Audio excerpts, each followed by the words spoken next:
इसलिए मनोवृत्ति नहीं हो सकती परिग्रही जीव को। और जो निष्परिग्रह है, जिसको कोई चीज नहीं है, चिंता की कोई चीज नहीं जिसके पास, यानी जिसको अपने जीवन तक की चिंता नहीं है, उसका मन अपने आप शून्य होगा। प्रवचन सार में एक दृष्टांत दिया है कि एक तोता है। अब जिस मुंबई है या फिर ये गोगा, यहां से पहले मुंबई से तो आज भी जहाज रवाना होते हैं।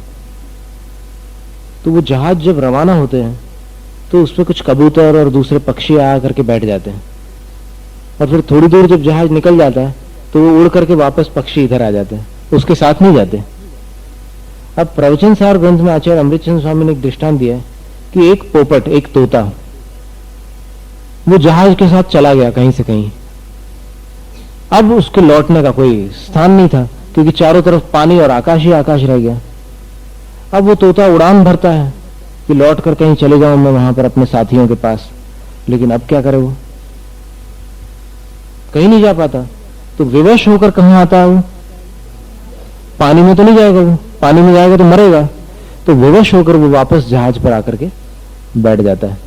इसी प्रकार साधु ने उस परिग्रह रूपी इच्छाओं का जो तट था, या अपने जो संगी साथी थे, उसका परित्याग कर दिया। तो जिस साधु ने परिग्रह का मन वचन काय से, कृत कारित अनुमोदना से, हर प्रकार से त्याग कर दिया है, उनका मन कहां जाए। आचार्य अमृतचंद्र स्वामी ने कहा कि वो इधर उधर कहीं भी चला जाए मन, लेकिन लौट कर वापस अपने आत्मा के स्वरूप में ही आ जाता है, लीन हो जाता है। और बस वो मन आत्मा के स्वरूप में लीन होता। अब संस्कार है चंचलता के, अनादिकाल से मन भटकता ही रहा है, तो संस्कारवश वो मन फिर चला जाता है। और उस संस्कार को तोड़ने के लिए आदिनाथ भगवान को 1000 वर्ष लगे तपस्या करते करते, और 1000 वर्ष बाद मन इतना स्थिर हो गया आत्मस्वरूप में कि घातिया कर्म नष्ट हो गए। तो एक पीरियड है, जैसे उदाहरण हम दें आपको, कांच होता है, मैग्नीफाइंग ग्लास, उसको आप अगर किसी नीचे कागज रख करके उसके ऊपर ऐसे फोकस करोगे सूर्य की किरणों को, तो वो कागज नहीं जलेगा, या जलेगा? क्या कहना चाहते?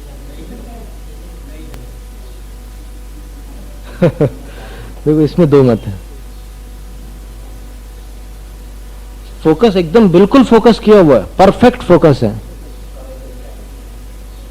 तो भी उसको अंतर मुहूर्त तक गर्माहट की जरूरत पड़ेगी, फिर जलेगा। एकदम फोकस किया आपने, परफेक्ट फोकस करके हटा लिया, तो जलेगा क्या? नहीं जलेगा। बस ऐसे ही होता है। बार बार साधु ध्यान लगाते हैं, अच्छा फोकस हो जाता है, लेकिन फिर मन संस्कारवश, पूर्व संस्कारवश मन फिर कहीं बाहर चला। अब कहीं ऐसा जरूरी नहीं कि सब बुराइयों में ही जाए मन, शुभ में चला जाता है। लेकिन उसके बारे में भी प्रवचन सार ग्रंथ की टीका में एक श्लोक आता है, शम सुख शीलित मनसा मशनमपि द्वेषमेति किम कामाः स्थलमपि दहति झषाणा मंगम किमंग पुनरंगाराः। आचार्य जयसिंह स्वामी ने एक बहुत सुंदर श्लोक कहा कि जब मुनि महाराज उस ध्यान में लीन होने के लिए अभ्यस्त हो जाते हैं, यानी बार बार उसी ध्यान में जाने में जिनका स्वभाव बन जाता है, तो उनको उस ध्यान से बाहर आना भी कष्टदायक प्रतीत होता है। आ रहा समझ में कि जिन मुनि को शुद्धोपयोग में जाने की आदत पड़ जाए, उनको शुभोपयोग भी दुखदायी लगता है, फिर अशुभोपयोग कैसे अच्छा लगेगा उनको। यानी जिनको ध्यान से बाहर आना भी कष्टकारी लगता हो, उनको फिर इंद्रियों के सुख कितने कष्टकारी लगते होंगे। और उसके लिए दृष्टांत दिया कि मछली को पानी से बाहर निकालने पर उसका शरीर जलने लग जाता है।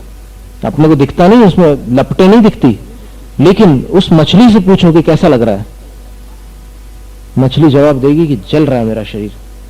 तो तो जब पानी से बाहर निकालने पर मछली जलने लग जाती है तो फिर अग्नि में उसकी क्या हालत होगी।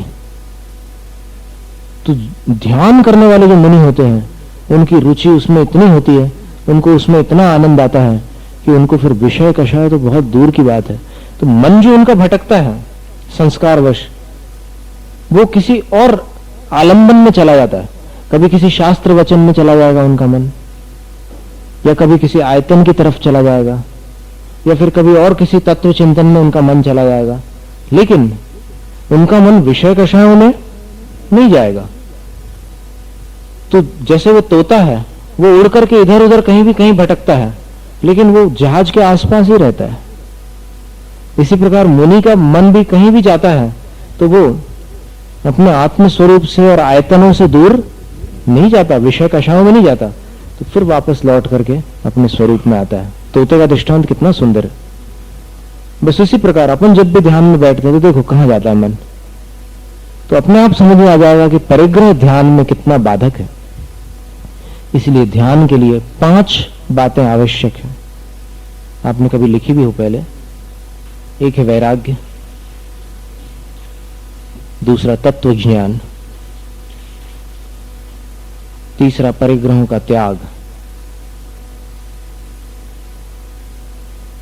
चौथा समता भाव। वैराग्य, तत्व ज्ञान, परिग्रहों का त्याग, समता भाव, और 5वां है सहनशीलता। नहीं तो आप अच्छे से ध्यान में लीन हुए और मच्छर बैठा जैसे ही, या फिर मच्छर ने कान के पास आकर संगीत सुनाना प्रारंभ किया, तो उस संगीत को सुन करके आपका ध्यान विचलित हो जाए। तो सहनशीलता भी चाहिए। इस प्रकार ये बहुत सुंदर बातें हैं। छेड़ाला में बहुत बड़ी बड़ी बातें छुपी हुई है छेड़ाला छोटा सा ग्रंथ है, लेकिन इसमें बहुत सारी बातें भरी हुई है।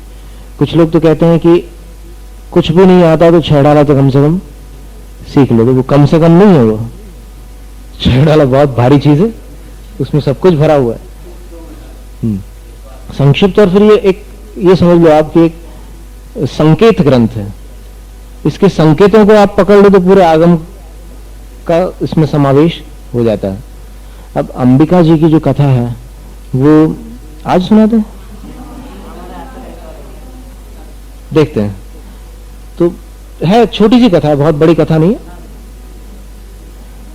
और रविवार होने के कारण आप लोगों की इच्छा ज्यादा तीव्र हो सकती है, और बहुत दिनों से कोई चीज दिखा करके फिर न परवसना, वो भी एक आफत जैसी होती बात।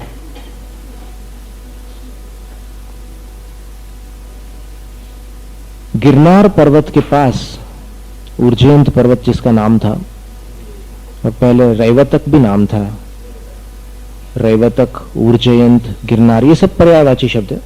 तो वहां पर एक गिरिनगर नाम का नगर हुआ करता था पहले। गिरिनगर के जो राजपुरोहित सोम शर्मा थे, उनकी पत्नी अग्निला ब्राह्मणी, एक बार सोम शर्मा ब्राह्मण ने बहुत सारे ब्राह्मणों को अपने यहां आमंत्रित किया भोजन के लिए। तो वो ब्राह्मण आए, और आकर के वो पिंडदान करने की एक प्रक्रिया होती है ब्राह्मणों में, तो वो किसी जलाशय के पास जाकर सर्वप्रथम पिंडदान करते हैं। तो फिर वो ब्राह्मण यहां आए और उसके बाद पिंडदान करने के लिए चले गए, और फिर वहां जाकर के फिर वापस आकर भोजन करने वाले थे। इसी बीच एक घटना घटी। उस पर्वत पर एक मासोपवासी मुनिराज वरदत्त नामक महान साधु थे, तपस्वी साधु। वो उस दिन पारणा के लिए गिरिनगर की तरफ आ गए, और उनकी तरफ किसी का ध्यान नहीं जा पाया। दुबले पतले थे, क्षीण शरीरी थे, रिद्धिधारी थे, भावलिंगी साधु थे, रत्नत्रय से मंडित थे। जब वो आहार के लिए आए तो फिर किसी का ध्यान नहीं गया। तो पुरोहित की जो पत्नी थी, पुरोहित आदि सब ब्राह्मण वहां गए थे जलाशय के पास पिंडदान करने। जो पत्नी थी वो बचपन से जैन धर्म से संस्कारित थी। उसके मन में विचार आया कि आज हमारे यहां अतिथियों का भोजन तो हो ही रहा है, अब इन सच्चे अतिथि का यदि भोजन हो जाए तो कितनी सुंदर बात होगी। ये मुनिराज बहुत लंबा उपवास करके आहारचर्या के लिए आए हैं और अभी किसी का ध्यान नहीं है नगर में इनकी तरफ, तो क्यों ना मैं इनका पड़गान करके आहार दान कर लूं। तो वो पड़गान के लिए खड़ी होती है, लेकिन मुनिराज देख करके पहचान जाते हैं कि ये अन्यमति परिवार की कोई है। और वो ब्राह्मणी भी इतनी शुद्ध मतलब संस्कारित थी कि वो मुनि महाराज के अभिप्राय को समझ करके कहती कि हे मुनिवर, यद्यपि मैं अन्यमति हूं, लेकिन मेरी श्रद्धा जैन धर्म पर है और मैं अष्टमूल गुणों का पालन करती हूं, अभक्ष का सेवन नहीं करती, इसलिए आप मुझसे आहार लेने की कृपा कीजिए। आप मेरे यहाँ पधारिए, अपनी चरण रज से मेरे घर आंगन को पवित्र कीजिए, मेरी प्रार्थना को मत ठुकराइए। हे स्वामी नमोस्तु नमोस्तु नमोस्तु, अत्र अत्र अत्र तिष्ठ तिष्ठ तिष्ठ पड़गान करती हो। तो फिर मुनिराज उसकी भावना को देखकर वहीं पर स्थिर हो जाते हैं। वो विधिवत पड़गान करके 9 पुण्य विधि के साथ, पूरी विधि जो है ना 9 प्रकार की उसमें क्रियाएं होती है,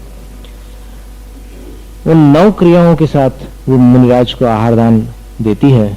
मुनिराज दूध और दही नहीं लेते और बाकी जो आहार ग्रहण कर लेते हैं मुनिराज, वो ग्रहण करके फिर पालना संपन्न हो जाती है उनकी, और वहां से निकलकर वापस उसी पर्वत की गुफा में जहां से वो आए थे चले जाते हैं। और जब वो निकल रहे होते हैं तब तक वो सारे ब्राह्मण लौट करके जलाशय से देख लेते हैं। तो वो ब्राह्मण जब देखते हैं तो उनमें से कुछ बहुत तीव्र कषाय वाले थे। अब रहती है कषाय, अनंतानुबंधी कषाय के भी बहुत सारे भेद हैं, कुछ मंद भी रहती है, कुछ तीव्र भी रहते हैं। तो तीव्र कषाय वाले जो थे वो एकदम भड़क गए, और प्राय ये हो जाता है अनायतनों में, ऐसी स्थिति बहुत भयंकर बन जाती है। तो उन्होंने बोला कि नंगे साधु ने जिस घर का भोजन झूठा कर दिया हो, उस घर में हम भोजन नहीं कर सकते, हम तो ब्राह्मण देवता हैं, हम यहां भोजन नहीं करेंगे बोले। तो फिर सोम शर्मा उनके चरणों में गिर करके बोलता है कि आप जैसे अतिथि हमारे यहां से भूखे लौट जाएंगे तो फिर हमारी दुर्गति होगी, इसलिए आप हमें कोई प्रायश्चित दे दो। तो वो ब्राह्मण बोलते हैं कि अच्छा प्रायश्चित, तुम्हारी भक्ति देख करके हम प्रसन्न हैं, तो प्रायश्चित का हम विचार करते हैं। तो ब्राह्मण बोलता है कि प्रायश्चित भी दे दो और फिर जितना चाहे उतना धन भी मेरे से ले लो बोले। तब ब्राह्मण बोलते हैं कि हाँ तब तो हम विचार करते हैं बोले। विचार करते हैं और फिर उनको एक कहीं स्मृति का कोई श्लोक याद आता है। श्लोक क्या याद आता है कि गाय की पूंछ का किसी से स्पर्श हो जाए तो वो शुद्ध हो जाता है। तो जो भोजन नग्न साधु के कारण अशुद्ध हुआ है, उस भोजन को गाय की पूंछ से लगा करके अगर दे दें तो वो शुद्ध हो सकता है। अथवा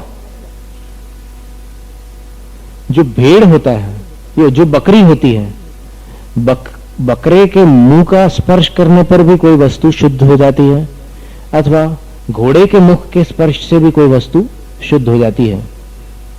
तो ये चर्चा चल रही थी। अथवा स्त्री के स्पर्श से भी कोई चीज शुद्ध हो जाती है, ये चर्चा चल रही थी। तो फिर कुछ ब्राह्मण उखड़ गए, बोले कि नग्न साधु से जो अशुद्ध वस्तु हुई है वो कहां शुद्ध होती है, लिखा है बोले, हमें लिखा हुआ बताओ बोले। बाकी चीजें शुद्ध होती होगी बोले इन विधियों से, लेकिन नग्न साधु ने जिस भोजन को झूठा किया वो कैसे शुद्ध होता है बताओ। तो इस प्रकार वो विवाद इतना बढ़ गया कि सारे ब्राह्मण लौट गए। और फिर ये सोम शर्मा जो था, इसको अपनी पत्नी पर इतना क्रोध आया कि इसने बाल पकड़कर घसीट कर उसको डंडों से पीटा और वो मूर्छित हो गई, बेहोश हो गई। इतना मारा कि वो बेहोश हो गई। और फिर वो कहीं बाहर चला गया घर से कि आज तो सब मेरा काम बिगड़ गया और मैंने इसको दंड दिया तो अच्छा किया, ताकि भविष्य में कभी ऐसी कोई भूल न हो। नहीं तो फिर ये जैन मुनि को आहार करा रही है, आगे पता नहीं ये क्या क्या करेगी। तो उसने मार मार करके बेहोश कर दिया और वो वहां से कहीं चला गया। अब इस बीच क्या हुआ कि जब उसको बहुत देर बाद होश आया, इसके 2 बच्चे थे और बच्चों से बहुत स्नेह था मां का। एक का नाम था प्रभंकर, एक का नाम था शुभंकर। तो इन दोनों पुत्रों को, एक 5 साल का था और एक 7 साल का था, वो लेकर घर छोड़ करके चली गई कि इतनी जहां पर मार पड़ती हो और जहां पर मतलब जानवरों को भी इतना नहीं पीटा जाता कि बेहोश हो जाए, बैलों पर भी जो वार किया जाता है तो उसको बेहोश करने के लिए नहीं किया जाता, वो गाड़ी नहीं चला पाता तो फिर उसको मारते हैं, तो वो चलने लग जाता तो मारना छोड़ देते हैं। लेकिन मुझे वो इतना मारा, वो घर छोड़ करके चली जाती है। और घर को छोड़ करके जब चली जाती है तो फिर एक भीलनी मिलती है उसको कहीं बाहर जंगल के पास, पूछती है कि आपने कोई जैन साधु को देखा है? भीलनी बोलती है देखा है। तो बोले बताओगे मुझे कहाँ पर है? बोले नहीं।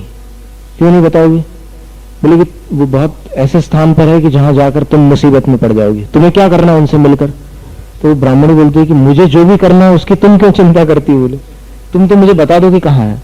तो बोले कि उधर से जंगल से होते हुए पहाड़ के ऊपर चढ़ गए, पहाड़ के ऊपर गए बोले, और वो बहुत जंगली जानवर है इसलिए मैं नहीं बता रही थी, लेकिन तुम्हें अगर मरने का शौक हो तो जाओ, और बच्चों के साथ जा रही हो इसलिए मुझे दया आ गई इसलिए मैं नहीं बता रही। वो तो चली गई बच्चों को लेकर। आगे एक भील मिलता है,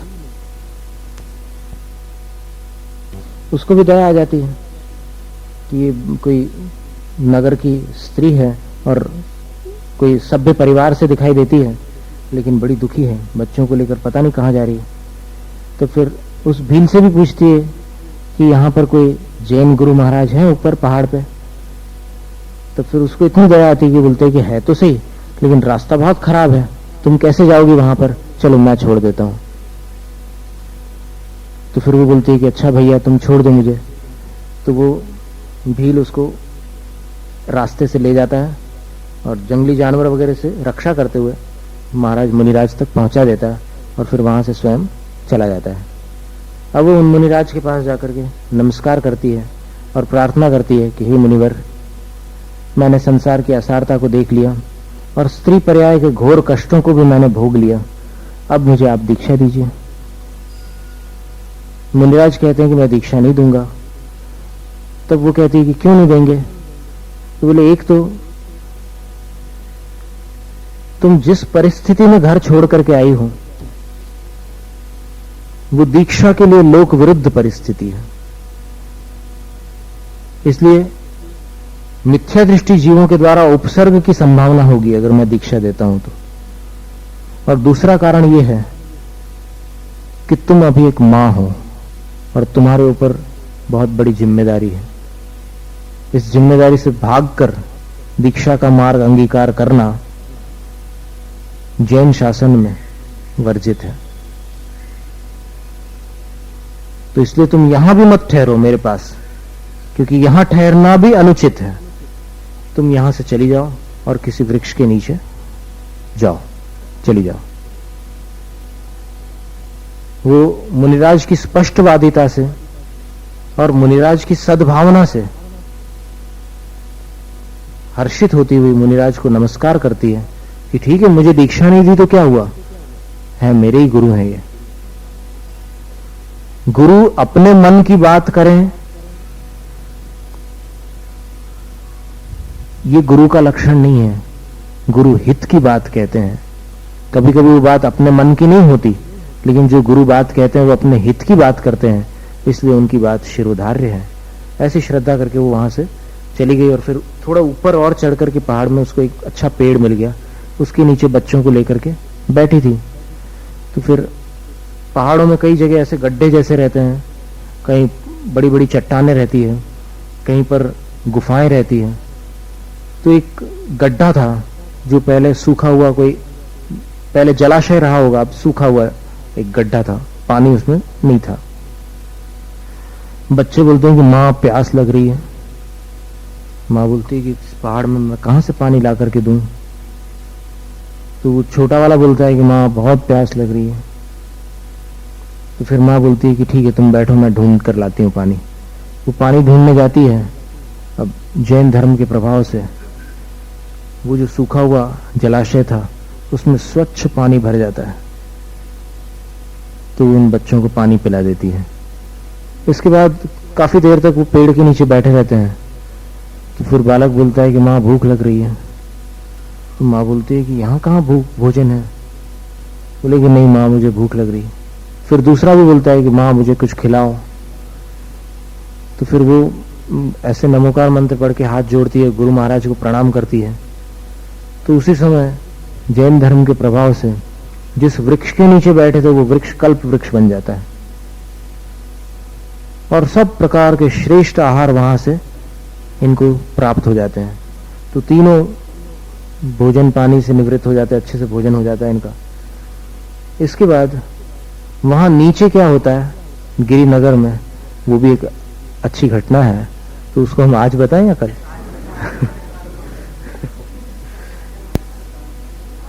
समय काफी हो रहा है ना, लेकिन ठीक है, हमने बोलना भी देर से प्रारंभ किया था, इसलिए वो समस्या नहीं है जैसा आपको लग रहा है ना कि ज्यादा बोलना पड़ेगा। तो उस समय गिरिनगर में किसी कारण से आग लग जाती है और इतनी प्रचंड अग्नि की सारा नगर भस्म हो जाता है और प्रयास करने पर भी वो अग्नि शांत नहीं होती, पूरा का पूरा नगर भस्म हो जाता है।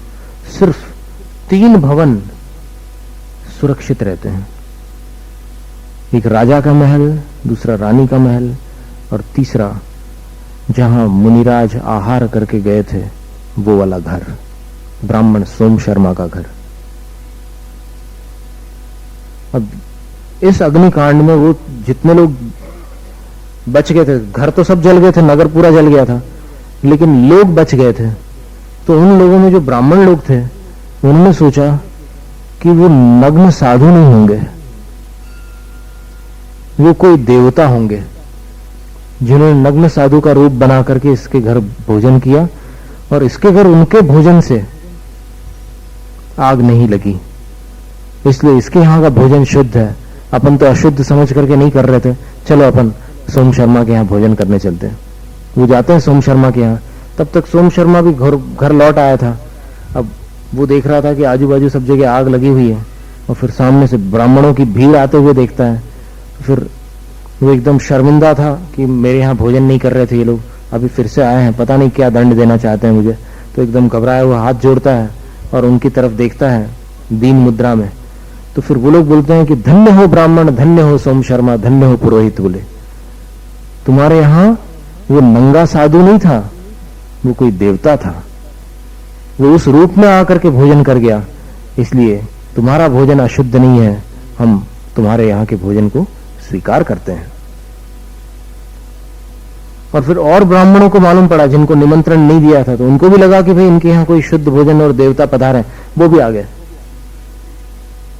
भोजन के लिए, वो भी आ गए, क्योंकि भोजन में कोई पीछे नहीं रहता,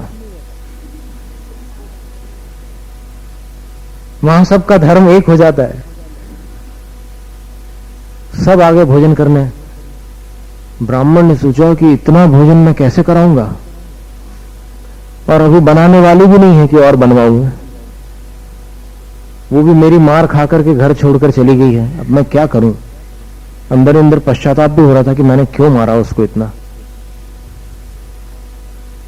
तो फिर उसने खुद वो सारा भोजन परोसा और दूध और दही तो तत्काल समाप्त हो गया, लेकिन बाकी जितना भोजन था वो खा खा करके थक गए जितने अतिथि थे, लेकिन वो पात्र समाप्त नहीं हुए, पात्र भरे के भरे रह गए। अब ब्राह्मण को समझ में नहीं आया कि ऐसा कैसे हुआ। फिर जब सब विदा हो गए तो ब्राह्मण को बहुत दुख हुआ, अपनी पत्नी का स्मरण आया कि मेरी वो पत्नी सरल थी और उसके सब गुणों का स्मरण कर रहा है। अब देखो वियोग के बाद सब याद आती बातें, जीते हुए को कोई नहीं पूछता, मरने के बाद श्रद्धांजलि सभाएं होती है। तो पत्नी के वियोग के बाद वो बहुत दुखी होता है और फिर आस पड़ोस में जो लोग खड़े थे उनसे पूछता है कि क्या तुमने देखा कि मेरी पत्नी किस तरफ गई है। तो फिर वो एक बोलता है कि देखा है। बताओगे? नहीं बताएंगे। बोले क्यों नहीं बताओगे? बोले कि तुम उसकी जान न ले लो इसलिए नहीं बताएंगे। बोले अभी तो तुमने बेहोश किया था उसको मार पीट करके, अभी तो तुम मार डालोगे बोले जान से, हम नहीं बताएंगे कहां गई। क्योंकि बोले कि मुझे बहुत पश्चाताप हो रहा है और फिर मैं बहुत दुखी हूं। तो बोले कि तुम लोग बहुत मायाचारी लोग हो, इसलिए तुम्हारी इस माया में हम लोग नहीं फंसने वाले, तुम ऐसा कपट करके पूछ लोगे कि पत्नी कहाँ है। तो फिर ब्राह्मण बहुत उदास हो गया, बोले कि ये तो नहीं बताने वाला। तो वो चौराहे पर जाकर गला फाड़ फाड़ करके रोने लगा और ऐसा रोया कि किसी को दया आ गई, बोले कि तुम्हारी पत्नी गिरनार पर्वत गई मुनि महाराज के पास, जिनको आहार दिया था उन्हीं के पास गई है। तो ब्राह्मण भी उसी तरफ जाने लगा, गिरनार तरफ, पर्वत की तरफ जाने लगा। और ऊपर वहां वृक्ष के नीचे बैठे हुए इन दोनों ने ऐसे चढ़ते हुए उस ब्राह्मण को देखा पहाड़ की तरफ। दोनों बच्चे थे साथ में, तो उसने देख लिया ब्राह्मणी ने। फिर बच्चे तो खा पी करके बिल्कुल सुस्ता रहे थे, विश्राम कर रहे थे। तो ब्राह्मणी सोचती है कि अब तो ये मुझे जान से मार डालेगा मेरा पति। तो फिर वो उठ करके उस पेड़ से दूर चली जाती है और फिर एक दरी, जिसको बोलते हैं पहाड़ में जो दरारें पड़ जाती है ना, चट्टानें फट जाती है कभी, तो उसमें कूद करके मरण को प्राप्त हो जाती है। मरण के उपरांत वो घबराहट में मरी थी और ब्राह्मण उसको माफी मांग करके वापस ले जाना चाहता था। वो यक्ष जाति के देवों में देवी की पर्याय को प्राप्त होती है, उस पर्याय में यक्षी बन जाती है, अंबिका उसका नाम था। और वहां उत्पन्न होते ही साथ उसको लगता है कि कौन से पुण्य से मुझे देव गति मिली है। तो उसको समझ में आ जाता है कि मैंने उस जन्म में मुनिराज को आहार दान दिया था, आज के ही दिन दिया था, और फिर ऐसा ऐसा हुआ। सारी घटनाएं उसकी स्मृति में आ जाती है और बच्चों का ख्याल आता है। तो फिर वो वापस अग्निला का रूप बना करके उन बच्चों के पास आ जाती है। अब ब्राह्मण सीढ़ियों को बहुत मुश्किल से चढ़ता हुआ पहाड़ के ऊपर चढ़ जाता है। कहीं तो सीढ़ियां थी, कहीं नहीं भी। तो वहां पहुंच करके वो जब देखता है तो फिर वो दूर से ही कहता है कि हे अग्निले, मैंने तुम्हें असह्य कष्ट दिया है, उसके लिए मैं अत्यंत लज्जित हूं, मैं क्षमा चाहता हूं, चलो वापस घर चलो। मैं अपनी भूल पर बहुत पश्चाताप कर रहा हूं, मुझे बहुत दुख है, तुम वापस चलो। तो फिर वो कहती है कि मैं तुम्हारी पत्नी नहीं हूं। एकदम ऐसा रूखा जवाब देती है, मैं तुम्हारी पत्नी नहीं हूं। तो फिर इसको लगता है कि बहुत नाराज है, इसलिए इस प्रकार से बोल रही है। तो फिर वो हाथ पांव जोड़ करके सब मनाता है, खूब बातें करता है। फिर बाद में जब वो चलने को तैयार नहीं होती तो फिर वो पकड़ करके ले जाना चाहता है कि चलो अब तो मैं सब कुछ करने को तैयार हूं, मैं बहुत माफी मांगता हूं तुमसे, चलो घर चलो। तो जैसे ही पकड़ना चाहता है तो फिर वो देवी ऐसे ऊपर आकाश में उठ जाती है, बोली कि मैंने कहा ना मैं तुम्हारी पत्नी नहीं हूं। तो फिर ब्राह्मण ऐसे हाथ जोड़ करके बोलता है कि फिर हे देवी आप कौन हो? बोले कि मैं देवी हूं, मैं तुम्हारी पत्नी पूर्व जन्म में थी, लेकिन आज ही तुम्हें ऊपर चढ़ते हुए देखकर मैं मरण को प्राप्त हो गई, और देखो मेरी लाश वो पड़ी है। वो ब्राह्मण को ऐसे दिखलाती है और फिर बोलती है कि अब मैं नहीं आ सकती। तो ब्राह्मण बोलते हैं कि ये सब कैसे हुआ? बोले कि ये सब गुरु की भक्ति से जो मैंने पुण्य कमाया था उससे मुझे देव पद प्राप्त हुआ, देवी बन गई हूं मैं। और तुम भी अपना भला चाहते हो तो फिर जैन धर्म से दुश्मनी छोड़ो। वो ब्राह्मण बोलता है कि मैं भी मर जाऊंगा, जहां तुम मर गई हो वहीं मैं भी कूद जाऊंगा। तो फिर वो देवी रोकती है कि देखो ये दो बच्चे, इनको कौन पालेगा?